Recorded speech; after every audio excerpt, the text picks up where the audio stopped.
Good afternoon, and thanks to the SASBE committee for accepting our paper, and thanks to this university for hosting us. And let's start. It feels fitting to talk about physics-informed data here in Cambridge. Physics itself got a bit of a head start in this town. Digital twin promise real-time insight into buildings, but sometimes they risk to hit a wall when data isn't there. I'll show you a physics-informed way to generate the data so you can trust it. First, this framework, and then through Horizon towards a closed-loop building digital twin. A quick map of where we are going, following the structure of the paper. We open with the problem and the gap, build up the framework, show how it was validated, look at what it enables today, to close with the road ahead. 5 steps from the state of the art to the conclusions. In real HVAC datasets, failures are under 2% of records. And everything else is a normal operation. So predictive maintenance has a cold start problem. Statistical generator look plausible, but break physics, while the physical generator are built for design and not for operational fault. So the gap is a data gap, and that's what this framework tries to close. We ran a Prisma 2020 review, a decade of literature, 635 records, and 2 main findings. First, about 70% of the literature is general and domain agnostic, so building systems are underrepresented. Secondly, 3 recurring gaps. No inventory-aware maintenance. Waiting on parts keeps system down. Then, no cascade modeling. A chiller failure should reach its fan coil. And no reproducible validation. And these 3 became our design targets. Oh, sorry.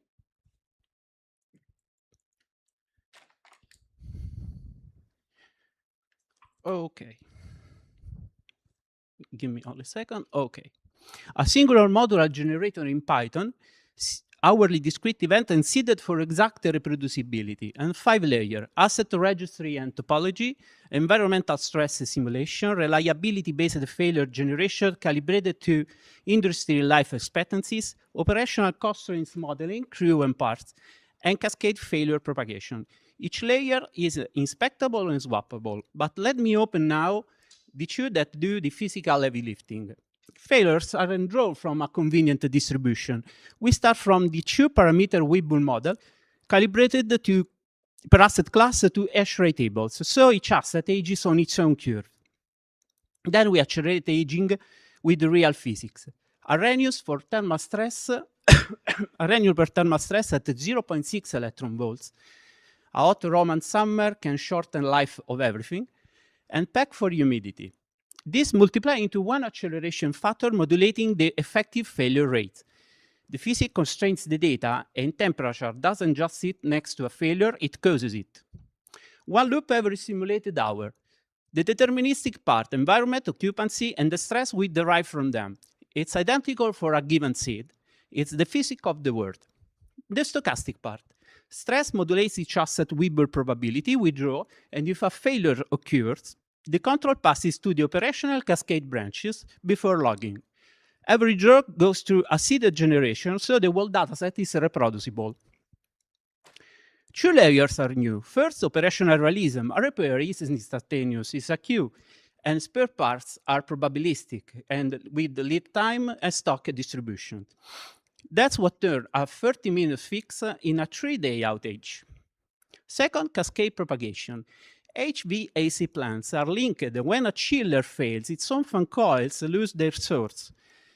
We propagate on a dual time scale, immediate for hydraulic and delayed thermal. About 9% of a central plant failure can reach its fan coil within a day, and it rises downstream severity. The topology and not chance decide who fails next. 3 tiers of validation.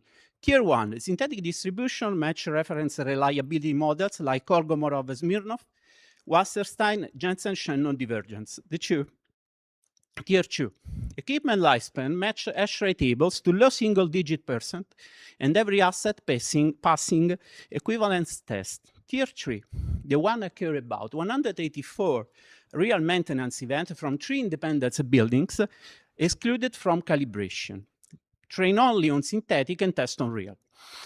Long downtime prediction 0.99, severity classification 0.88, and parting stock prediction 0.69. And honest reporting, the 0.69 value is lower because the real record shared only a reduced feature set. Unfortunately, the physics informed column weren't there, but it sets up what comes next. But what does it buy you today? Day 1 predictive maintenance. A building commissioned last month can start with a physics-informed model instead of waiting years to have enough data. System-level resilience. Model the topology and the cascade. Then you can run what-if stress test before failures happen. And finally, decision-ready outputs. CSV and park directly in your existing BI dashboards, so you can have your KPI ready. The framework is open source and will be released with the paper. So where next? 2 horizons before this framework. The first works inside it. It is the difference between calculating physics and being driven by physics. We make a chain fully causal. Thermal stress ages the component. That aging changes the operating condition what it serves. The cascade respects the physical delays.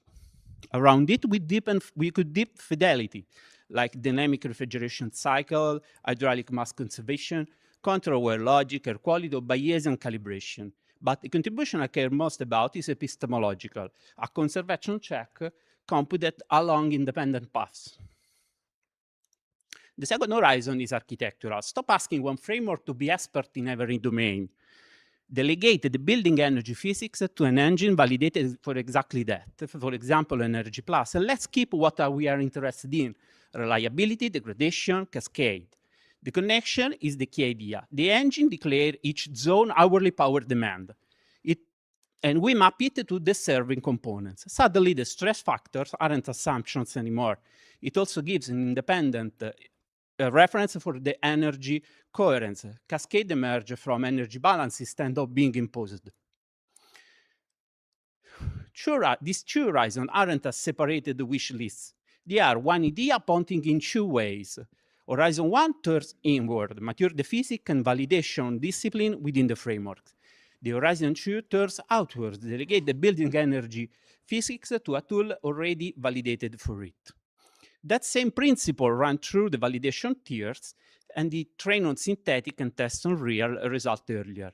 Everything else on the roadmap, like generative AI hybrids, BIM IFC topology automation, cross-domain extension, real-time Bayesian calibration, sits under these 2 horizons.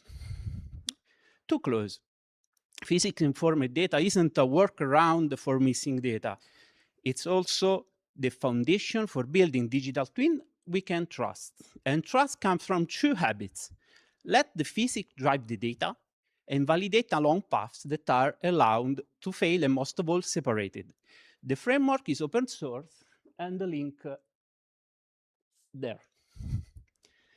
And I'd be happy with welcome collaborators with real operational data to test against. Thank you, and I'd be happy to take your questions. Okay. Thank you